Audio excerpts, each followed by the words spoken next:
Cinema ముచ్చట్లు మాట్లాడదామంటని వచ్చిన. నాకు అది బుడ్డరీలు చూసిన తర్వాత ఎన్నో అనుమానాలు వచ్చినాయి అనుకుంటున్నావు. ఈ సాంప్రదాయని సుప్పిని శుద్ధపూసిన ఇంత పొడుగు పేరు పెట్టిండ్రు తమ్మి ఏమిటికి? మనం దాంట్లో ఉంది కదా 90s లా. అవు దాన్ని తీసుకొచ్చి ఈ బుడ్డోడే మళ్ళీ వాడే. అందుకే అది తీసుకొచ్చి ఏడాదికి పెట్టిన ఆ పాట సాంప్రదాయని మళ్ళీ ఇంకా కొంటుంది అని ఉంటుంది. అంత పొడుగుంది అది. ఆమె అని పెట్టలేదని ఇంతవరకు పెట్టిన, అంతవరకు కట్ చేసిన ఆడికి. పెడితే ఎట్లా రాదురో మరి. ఆ సుక్కలు సుక్కలు సుక్కలు సుక్కలు పోతుండే కావచ్చు. ఆ సుక్కలు సుక్కలు సుక్కలు సుక్కలు నా కావచ్చు. ఓ అట్లా మంచిగా పెట్టి బాగా రాపిచ్చినావు. నియమం కాదు, సుక్కలు పెట్టి పేలేవు కింద పెడితే మళ్ళీ తిడతారు. తమి ఇన్నేళ్ళ తర్వాత 23 ఏళ్ళ తర్వాత అంటే మధ్యలో మీరు 2-3 సినిమాలు చేసినట్టున్నారు మిస్ అమ్మ తర్వాత. కానీ ఇది 4 కదా. ఈ సినిమాకి మిమ్మల్ని నువ్వు ఆమెనేమో అటు ఆయే, నువ్వేమో ఇటువంటివి. ఈ సినిమాతోటి మిమ్మల్ని ఎవరు కలిపినరు? ఏం కథ? ఎవరు కలపలే కానీ నాకేమనిపించిందంటేవా, ఇప్పుడు నేను ఇంకో కొత్త అమ్మాయిని పెట్టాను అనుకో, మళ్ళీ సురువు అవుతుంది. ఏంది ఈయనకేమో 50 ఉంటాయి, ఆమెనేమో అని ఇవన్నీ స్టార్ట్ చేస్తారు. ఎందుకు నాతో చేసిన హీరోయిన్లు అయితే ఈ కథకి యాప్ట్గా ఉంటుంది.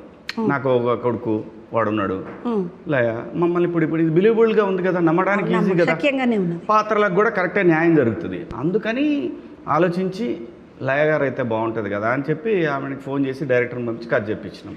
పైసలు పెట్టినమాట కదా అంతేగా సినిమా. ఈటీవల్ ఏం చేశారంటే ఇది ఉంచుతామి అన్నారు. నేను ఇడికెళ్ళి తీసి సర్లే ఇది అది కలిపి 2 కలిపి పెట్టినా. ఈ బుడ్డోడేందమ్మా? వాడు మామూలు హుషారు కాదు. వాడు నన్ను ఎంత సతాయించిండంటే ఈడు బిడ్డ చెప్తాలే సినిమా. మీ సినిమాలో లెక్కనే కస్సు బుస్సు తుర్రు బుర్రు అన్నీ ఉంటాయి, కారాలు మిరియాలు అన్నట్టుగా ఈ సినిమాలో కూడా ఒకటే ఎంబడదలిగిన. దీంట్లో ఏం చేసిందంటే దానికి తోడు కొంచెం అదేమంటారు పెప్పర్, మిరియాలు దొక్కేసింది. అప్పుడు ఎట్లుంటుంది? గట్ల అన్నావు తమ్మి ఆ పిల్లను. నువ్వు నన్ను బతకనిచ్చి ఇట్లా లేవే తల్లి అని నువ్వు కార్కి ఆడ నిలబడి సతాయిస్తే ఏమంటారు? అతగానే సతాయించిందా? ఏం చెప్పాలి నీకు?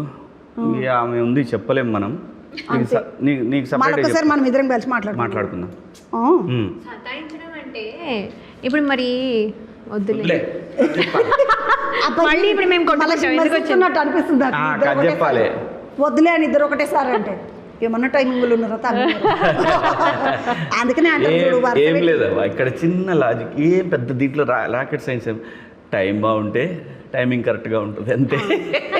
టైం మంచిగా టైమింగ్ మంచిగా ఉంటుంది అంటే నేమైతాను నీ టైం మంచిగా ఉన్నది. ఏకదం దండోర సినిమాలో ఈ తమ్ముడిని చూసినా నా సామిరంగా ఏమైనా నటించినావు తమ్మి, నువ్వు దిల్ ఖుషి అయింది నాకు.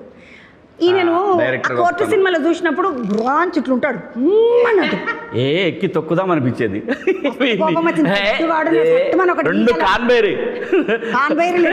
అట్లా అనిపించింది నాకు. ఆ టైంకి మళ్ళీ ఈ సినిమాలు చూస్తే స్టార్టింగ్లోనేమో కోపం వచ్చింది, కానీ ఆ సినిమా అంతా అయిపోయేసరికి పిల్లచ్చి జాగకాయితాలు. కానీ ఏమన్నా సినిమానా దేత్తడి సినిమా, నువ్వు చూడకపోతే చూడమ్మా. చూసినావా? మంచి మెసేజ్ సినిమా అంటారు కదా డైరెక్టర్. దండోర సినిమా డైరెక్టర్కు చంద్ర వందనాలు ఖచ్చితంగా చెప్తామ్మా. మురళి మంచి కథ. నాకైతే డైరెక్టర్ ఇంకా పెద్ద డైరెక్టర్ అవుతాడు. ఒక పిల్ల ఆ పిల్ల కోసం రాసి ఇచ్చిన జాగను మా నాన్న ఆశయం కంటే ఇదేం గొప్పది కాదు నాకని ఇచ్చేసింది. అసలు సినిమా ఎక్కడికో వెళ్తుంది. ఆ ప్రొడ్యూసర్ కూడా అంతే అమ్మా, మంచి సినిమాలు తీస్తాడు ఆయన. ఫోటో అని వాళ్ళకు మాత్రం నా శనార్థులు తమ్మి చెప్పాలి. నువ్వు ఎంత బాగా చేపించిండు నీతోటి, నువ్వు చేసినావు ఆయన చేపించిండు, కథ అంత బాగున్నది. నేను ఈ సినిమా ముచ్చట్లు మాట్లాడి నీకు వచ్చి ఆ సినిమా ముచ్చట్లు మాట్లాడుతున్నా. మనదే ఏదైనా కానీ నువ్వు బాగా చేసినావు తమ్మి. నాకు మళ్ళీ ఒక పారి శివాజీలా ఏమన్నా నటుడు తీసుకొచ్చి నటుడు నేను చూసిన మా మనం అనిపించింది. దండోరా నిజంగా అది Dandora one of the best films in Telugu cinema industry. మస్తున్నది అది. చూడని వాళ్ళు చూడండి, ఓటీటీలు ఉన్నది, ఎగ్జామ్ ఉన్నది.